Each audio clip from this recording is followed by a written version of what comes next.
Hello and welcome to another episode of the Why We Travel podcast. Today we want to talk about Mexico, and I have with me Wes Cunningham. He has traveled extensively and has lived and worked also in Thailand, traveled to 18 countries and more, and is now basically a local in Guadalajara in Mexico. He can pronounce that much better than I can do.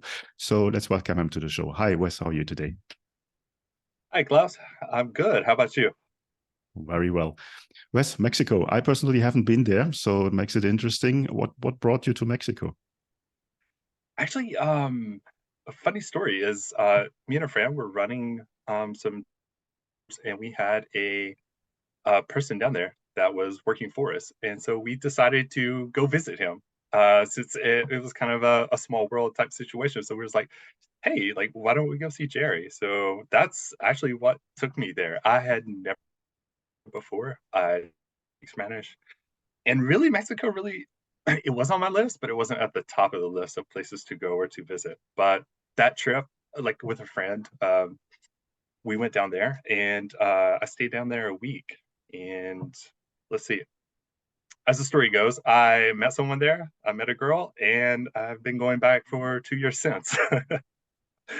Okay, um, that's definitely a good start. Now, Mexico is a huge country, and obviously, you have the West Coast, the East Coast, and there's lots to see, lots to do. Where did you start? At which kind of areas did you go to first?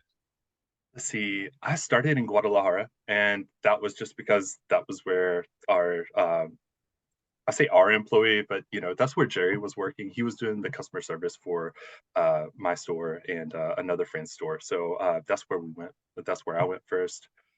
Um, trying to think, and with Guadalajara, like it's the cultural. I would say it's like the cultural heartland for Mexico. So you have your tequila. This is mariachi land. Like there's so much there, and I am so thankful that this was my first experience in Mexico because it's not geared towards tourism.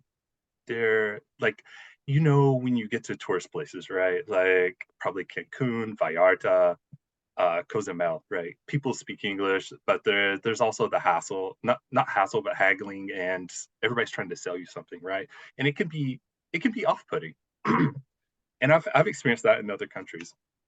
But for me, being in Guadalajara was kind of eye-opening because it's the second largest city in Mexico.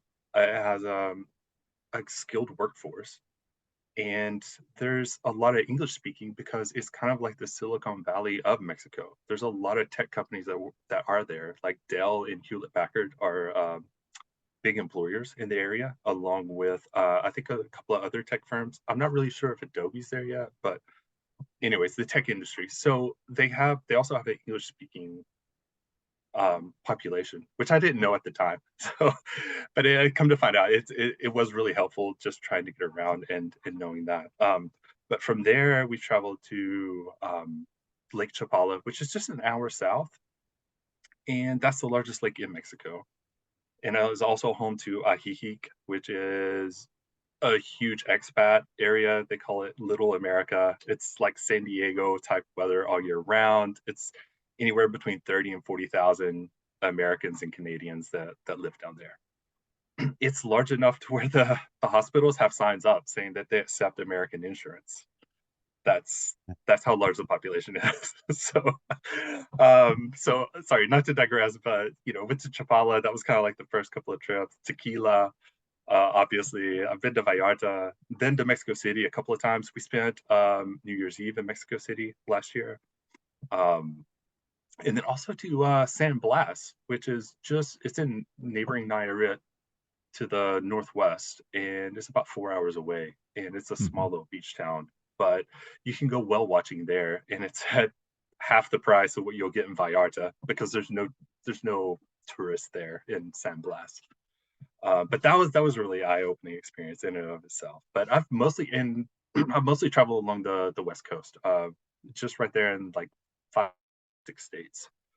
We went to Mhm. Morelia and Patzcuaro, which is known for the Day of the Dead activities, and so I got to see that twice. I just went this. That's where I just came from on this trip. We went to Morelia and then on to Janitzio, the island where they do it's a traditional well, or I wouldn't say world renowned, maybe Mexico renowned in Mexico, but yeah, everybody flocks there for that, and then we went to Uruapan, which is also in Michoacan, which is the state south of Jalisco.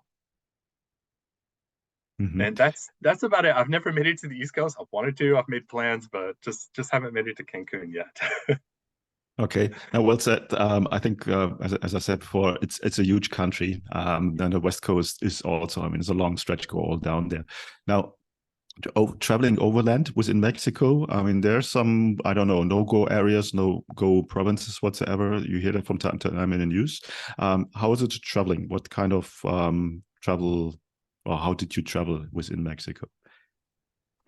Okay, good question. And yes, there's especially around Jalisco, there's a couple of no travel states.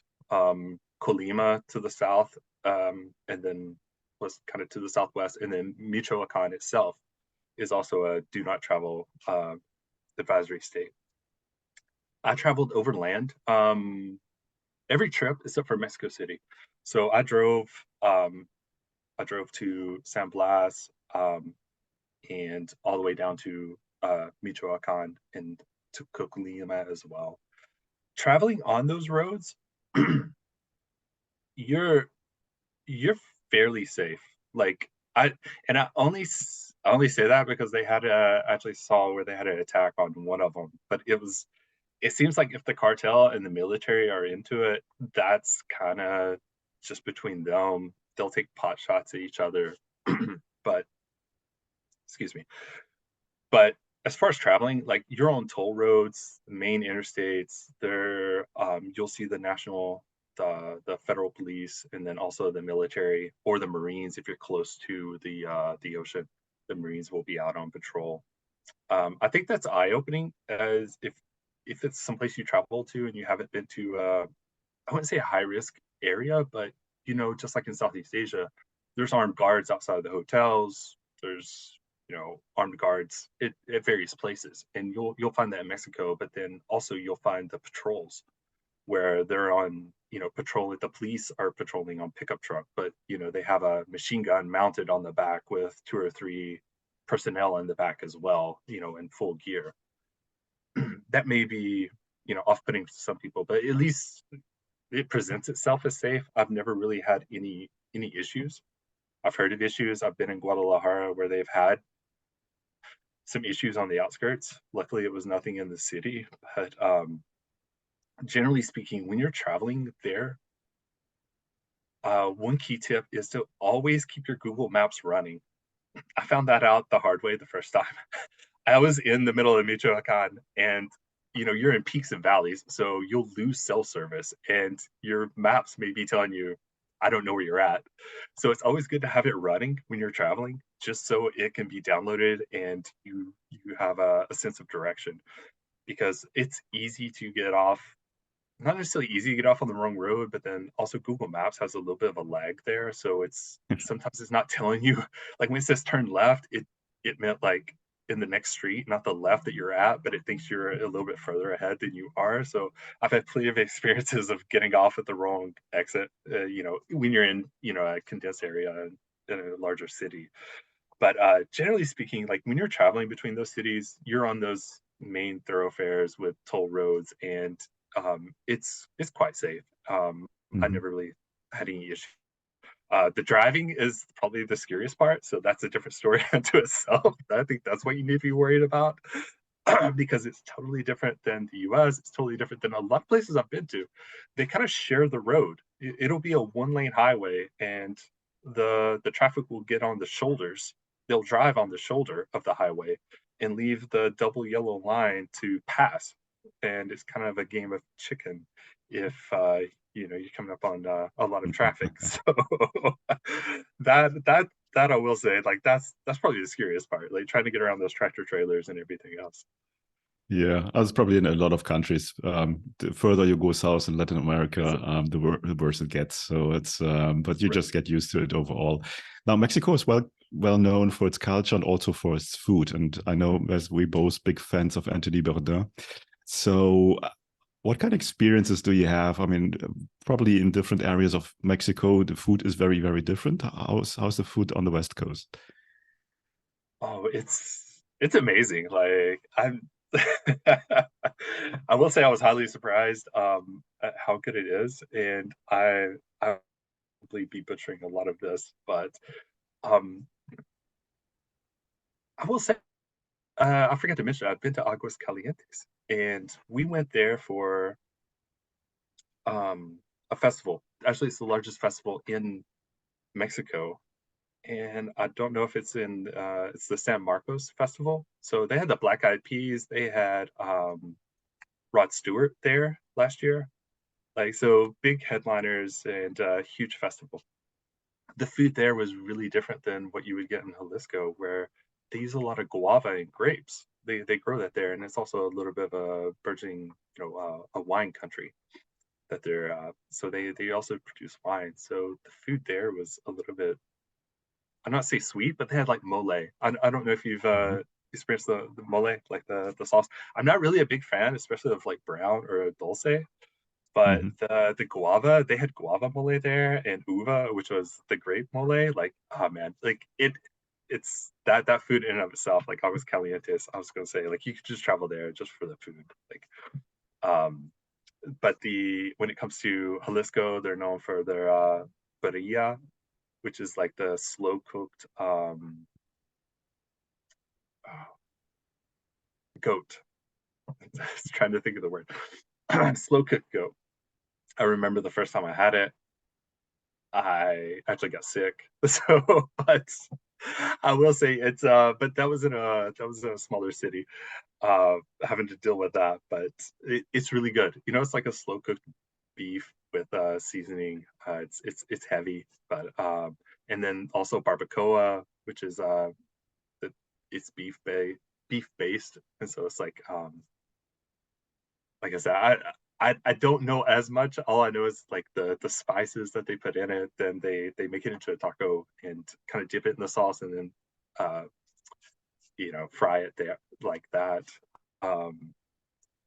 Trying to think of what else. Like that's my favorite. Like that's my treat is the barbacoa with cheese. Like there's a place in downtown Guadalajara, like the Arturo's is the name of it, and the the barbacoa there is hands down probably the best I've had there, and obviously anywhere else. I've never really tried it outside of Jalisco, but the closer you get to like Vallarta and over there, like the seafood is fresh and amazing. Even in San Blas, like with the local stalls. So you have some restaurants, but you also have a lot of the local stalls, and I highly encourage people to try that. Like the worst case scenario, you have to take some Pepto Bismol or colostrum. Like I've found that colostrum really helps me. Like 2 pills of that, and it'll get rid of most of anything that's going wrong. So, Okay, but good tip there. yeah, I had to find that out the hard way, but I eventually found something that worked and it, like got the job done really quickly. Okay. Now, you said obviously you're not in a touristy area, you were among locals. Tell me a little bit about the pricing. What's the cost of living per month? So let me backtrack. I forgot to mention Guadalajara is was voted the neighborhood, Colonia Americana, was voted the coolest neighborhood in the world last year Mhm. or the year before. So they are running with that. And even the construction sites that are building up these high-rise apartments, that's what they're posting up. Like live in, the coolest neighborhood in the world.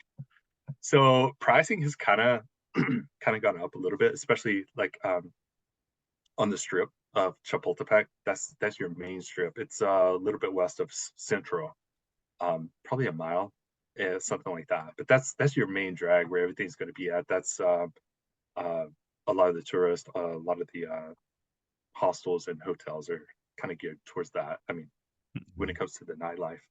So pricing wise, it's a little bit food. Food is cheap. super cheap, especially compared to American prices. I about killed over. I went to the grocery store last night, and avocados are excuse me, avocados are $2.19 for one, and it's $2 for a kilo there. Like, to put it in perspective, I was like, oh my god, like, I am spoiled with, you can get a kilo of onions for $1, like 20 pesos. Going out to eat restaurants, again, like, you're looking at half of what you're going to spend at an American restaurant. Don't get me wrong, there are restaurants where you can spend, just about the same amount as you would in America, but at a higher quality, right? So I guess you could say that. But rent and everything else, like, I'm I would think you're looking, especially as a foreigner, you're probably looking at $400 or $500 minimum to find a place. You could probably find a place cheaper, especially if you spoke Spanish. But my Spanish is not enough to get there, and I don't have a visa. Usually, they want you to have a visa, so they have some, right. You have some ties to the country. But if you're looking outside of that, you're probably looking at Airbnb, and Airbnb's 500 north, usually like almost starting at 500 or 600 for a month. And of course, it can go up from there. It all depends on what you're looking for. And for me, it's still generally cheap. But yeah, the locals are probably looking at $200 a month to $300 a month, especially if you get outside of the area of like Chapultepec. If you're in Chapultepec, yeah, you can probably expect 500 minimum.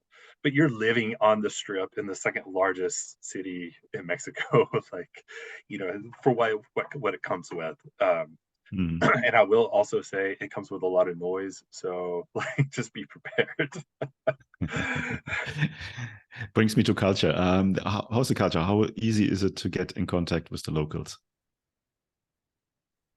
Actually, I would say, like, I would say it's fairly easy. Everyone I met was welcoming. Obviously, like, for me, I met people through friends, like either it was Elisa or Jerry.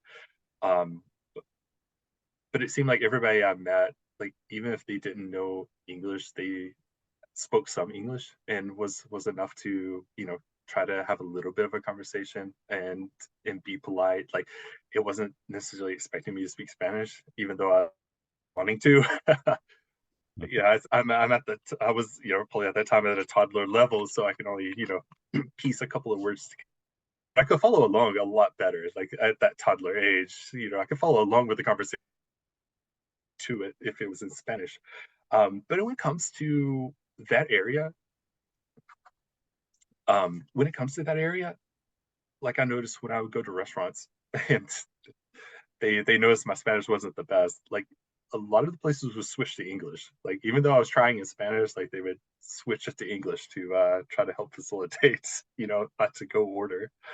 Um, but I think to get in contact with the locals, I think it's fairly easy, to a degree. Like, English is, I'm not going to say widely spoken, is definitely spoken to a higher degree than if you're going to go to Uruapan or Morelia or some of the smaller cities. Obviously, that's outside of Jalisco, but if maybe even Aguascalientes, like, if for what it's worth, they do have, it's a little bit easier to connect because there is a bit of the language barrier, but it's not as tall, right, or as large. Right. Okay. No, it seems to be relatively easy to settle in and to find accommodation to get around. Now, you have traveled quite a bit, and you have also lived on two different continents. I understand you are also helping other nomads or to be nomads with getting started. So tell me a little bit about what you do there. Yes, I'm trying. So I decided to this year to start my travel blog, and so it's to try to give the insights that I wish I had, traveling to places. So it's a lot of me learning things the hard way, or lucking up and finding good places to eat, whether it be through just ending up in random places, or also through friends, experiencing it through, like, Guadalajara, through my girlfriend Elisa, or Jerry, or any of the other friends that we've come across with. because I think that gets lost sometimes. Especially, you can look at Google Maps. Some of these places weren't on Google Maps. One thing that comes to mind is like the khao soi place in Thailand. Like there was a place me and my friend Kim went to, and it was not. It was just off the road, right? You just kind of had to know where it was at, and some friends showed us it. So yeah, that's where that comes from. Part of that, and part of just wanting to document my life as I go along, because that list is starting to get longer, and I realized that one, I didn't document it well enough. Two, I lost about 5 years of photos on my phone from Thailand, like from the travels before Thailand. I went to Indonesia, Malaysia, and Thailand, and then my SD card got corrupted, and I lost all of it. And so, yeah. So like, I'm like, okay, you know what? I really should keep track of this, not just with Instagram. You can do that, but really like dive in and give people the experience as well. Because I know a picture is worth 1,000 words, but you also need to know how to get there and what to expect. Mm-hmm. Where can people find out about your site, your blog? Yes, it's you can find me at worldwideeyedwest.com. Worldwide West was taken, and so wide-eyed is condensed to just one E. So it's WORLDWIDEYEDWES. Okay, So, I will put and the that's links in it. thank you. Yes. I just had the experience a couple of days ago trying to tell somebody, and I was just like, yeah, actually, it's a little bit harder than it sounds.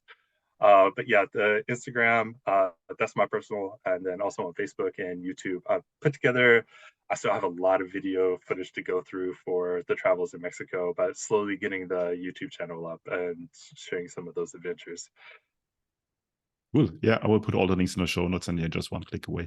Whereas before we come to the end of our chat today about Mexico, what's one final thought that you want to leave our listeners with? Go. Just go. Like I've experienced just being defense about places, but no matter how the media depicts the country, and that's why I say just go. Like if you're planning a trip to Mexico, and I've seen friends on Facebook or YouTube where they talk about going someplace in Mexico, and people are like, you shouldn't go and everything else. It's not like that. That's, the media is going to take 90% of that and, blow that up to the 90% that you hear about.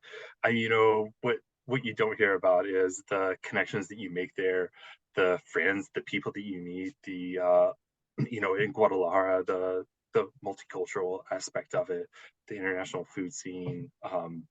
I just made friends with a Lebanese food owner, like right before I left to come back. Like, we had a 2-hour conversation talking about things. Like, there's plenty of people to help you along. And even if it is a touristy area, like especially the touristy areas, you're safe. And even outside of that, what I like to think of is like it's kind of like Utah. It's God's half acre out there. Like that's where the cartel is. That's mostly where they're operating, but there's not much cell service.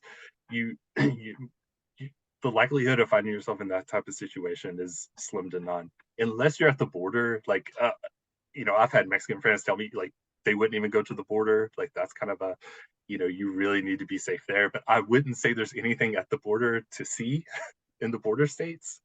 I mean, except for maybe Tijuana, but other than that, like other places outside of there, like all the cities, like the people are friendly and welcoming and they try and the culture, like just the different indigenous people and the culture that you can pick up, the food that they bring along with them is amazing to try and a great experience. And it will be a great experience if you just to put yourself out there. Excellent. Cool. Yeah, I couldn't agree more. So just go. Mexico is on my travel list. So maybe I will meet up with you there anytime soon. Thanks so much, Wes, for your time today and hope to talk to you soon again. Perfect. Thank you so much for your time, Klaus. It's great talking with you.